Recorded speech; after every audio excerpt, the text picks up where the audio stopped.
Hello everyone, welcome to class number 47 of the chapter Discrete Mathematics. So last class में हमने mathematical induction के बारे में discuss किया था कि मैथमेटिकल इंडक्शन है क्या, मैथमेटिकल इंडक्शन को हम क्यों यूज करते हैं और मैथमेटिकल इंडक्शन को यूज करके लास्ट क्लास में हमने एक मैथमेटिकल स्टेटमेंट ट्रू है या नहीं वो हमने चेक किया था। आज के क्लास में हम देखेंगे और एक एग्जांपल लेके कि एक पर्टिकुलर स्टेटमेंट एक ट्रू स्टेटमेंट है या नहीं बाय यूजिंग मैथमेटिकल इंडक्शन। तो चलिए देखते हैं आज के क्लास का हमारा स्टेटमेंट क्या है या फिर क्वेश्चन क्या है। जिस पर्टिकुलर स्टेटमेंट का ट्रू वैल्यू हमें चेक करना है कि वो पर्टिकुलर स्टेटमेंट एक ट्रू स्टेटमेंट है या नहीं। तो आज की क्लास का हमारा क्वेश्चन ये है कि 1 + 3 + 5 + ... + 2n - 1 is equals to n square for every natural number, for all natural number। n की जगह पे हम कोई भी नेचुरल नंबर ले लें, ये पर्टिकुलर स्टेटमेंट एक ट्रू स्टेटमेंट है बोल के हमें यहाँ पे क्या करना है, प्रूव करना है। ओके, तो फर्स्ट स्टेप हमारा क्या होता है कि पहले हमें n का वैल्यू एक इनिशियल वैल्यू के हिसाब से एज्यूम करना है जिसके लिए हमारा स्टेटमेंट एक ट्रू स्टेटमेंट हो। अगर मैं n का वैल्यू एज्यूम करता हूं 1, तो 2n - 1 इस साइड में क्या आएगा, n की जगह पे अगर 1 पुट करूं 2 × 1 - 1, 2 - 1 विच इज इक्वल्स टू 1। यहाँ पे है n square right hand side में, यहाँ पे अगर 1 पुट करो 1 का स्क्वायर इक्वल्स टू 1, तो यहाँ पे भी 1 आ रहा है, यहाँ पे भी 1 आ रहा है, मतलब both are equal, means this particular statement is true for n equals to 1। तो यहाँ पे हमने इनिशियल वैल्यू n का ले लिया 1, जिसके लिए मेरा स्टेप 1 सेटिस्फाई हो रहा है या फिर स्टेप 1 मेरा सही है। For n equals to 1, 1 equals to 1 square, hence step 1 is satisfied. अब स्टेप 2 में जाएंगे। स्टेप 2 हमारा क्या बोला है कि n इक्वल्स टू k अगर हम लेते हैं, एज्यूम करते हैं कि अगर n का वैल्यू हम k लेते हैं तो हमारा स्टेटमेंट एक ट्रू स्टेटमेंट है। Okay, let us assume that the statement is true for n equals to k। हम यहाँ पे एज्यूम करते हैं कि अगर हम n का वैल्यू k लेते हैं तो हमारा स्टेटमेंट क्या होगा, एक ट्रू स्टेटमेंट होगा।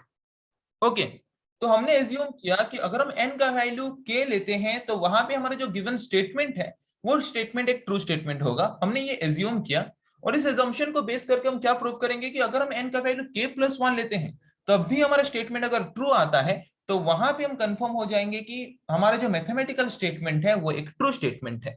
तो अगर हम n का वैल्यू k के हिसाब से कंसीडर करते हैं तो हमारा स्टेटमेंट क्या होगा, स्टेटमेंट हमारा ये होगा, n की जगह पे हम k पुट कर लें, 1 + 3 + 5 + 2k - 1 equals to k square. हर जगह पे मैंने n की जगह पे क्या पुट कर लिया, k पुट कर लिया। ओके, और एज्यूम किया हमने कि ये पर्टिकुलर स्टेटमेंट एक ट्रू स्टेटमेंट है।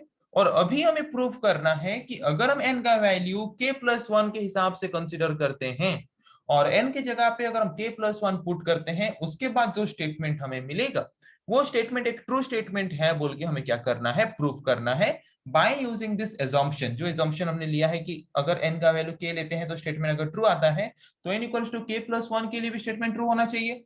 तो इस एजम्पशन को बेस करके हम क्या करेंगे, उस पर्टिकुलर स्टेटमेंट का ट्रुथ वैल्यू हम फाइंड करेंगे। तो यहाँ पे हमने क्या लिया, n की जगह पे कंसीडर कर लिया k+1 और n की जगह पे हमने पुट कर लिया k+1। तो यहाँ पे जो स्टेटमेंट मिला हमें ये है वो स्टेटमेंट। तो अभी हमें क्या करना है, इस पर्टिकुलर स्टेटमेंट का ट्रुथ वैल्यू फाइंड करना है या फिर प्रूफ करना है कि ये पर्टिकुलर स्टेटमेंट एक ट्रू स्टेटमेंट है। तो चलिए अभी प्रूफ करने की कोशिश करते हैं। स्टेटमेंट हमें क्या प्रोवाइड किया गया था लेफ्ट हैंड साइड में, 1 + 3 + 5 + ... +2k+1 - 1। This is the given statement, this is the left hand side.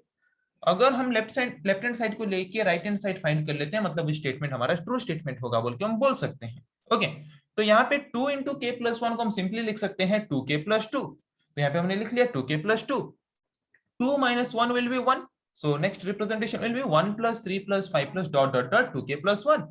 अभी हम क्या कर सकते हैं, इसको 1 + 3 + 5 + ... जो मैंने लिखा उसको हम सिंपली कैसे लिख सकते हैं, यहाँ पे 1 + 3 + 5 + ... जो है 1 + 3 + 5 + ... +2n - 1 अगर लिख दें वही सेम है या नहीं। और यहाँ पे n के जगह पे हमने क्या कंसीडर किया है, n के जगह पे हमने यहाँ पे कंसीडर किया है k+1। बट यहाँ पे अगर मैं 1 + 3 + 5 + ... की जगह पे अगर मैं लिखूं 1 + 3 + 5 + ... +2k - 1 लिख सकता हूं या नहीं, लिख सकता हूं। और बाकी पार्ट हमारा जो क्या है वो है 2k+1। तो यहां तक जो पार्ट है इस पार्ट को हम क्या बोलेंगे, k स्क्वायर।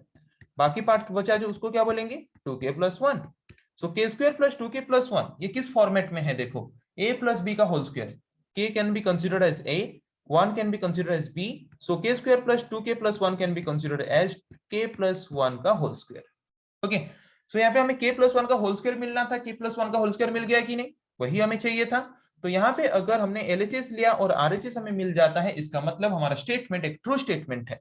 और अगर ये पर्टिकुलर स्टेटमेंट ट्रू है, यहाँ से हम कंफर्म हो जाता है कि हमारा जो क्वेश्चन है, जहां पे जो स्टेटमेंट हमें मिला है वो स्टेटमेंट एक ट्रू स्टेटमेंट है। ओके, तो यहाँ पे स्टेप हम देख लेते हैं।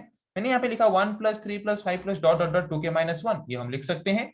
तो इसके जगह पे हम रिप्लेस कर सकते हैं क्या, k² और 2k+1 जैसा था वैसा। k² + 2k+1 can be represented as a + b का होल स्क्वायर मींस k+1 का होल स्क्वायर। तो यहाँ पे LHS हमने लिया, RHS हमें मिला, इसका मतलब हमारा जो स्टेटमेंट है एक ट्रू स्टेटमेंट है। तो यहाँ पे हम क्या लिख सकते हैं, so 1 + 3 + 5 + dot dot dot plus 2k+1 - 1 equals to k+1 का whole square holds true which satisfies the step 2। तो जबकि ये ट्रू हुआ, इसका मतलब हमारा जो स्टेप 2 है वो भी ट्रू आ रहा है, स्टेप 1 है वो भी ट्रू था। अगर स्टेप 1 एंड स्टेप 2 दोनों ही ट्रू आ रहा है, तो यहाँ पे हम कंफर्म हो सकते हैं कि 1 + 3 + 5 + dot dot dot plus 2n - 1 is equals to n² is proved that it is a true statement. ये प्रूफ हुआ है कि ये एक ट्रू स्टेटमेंट है।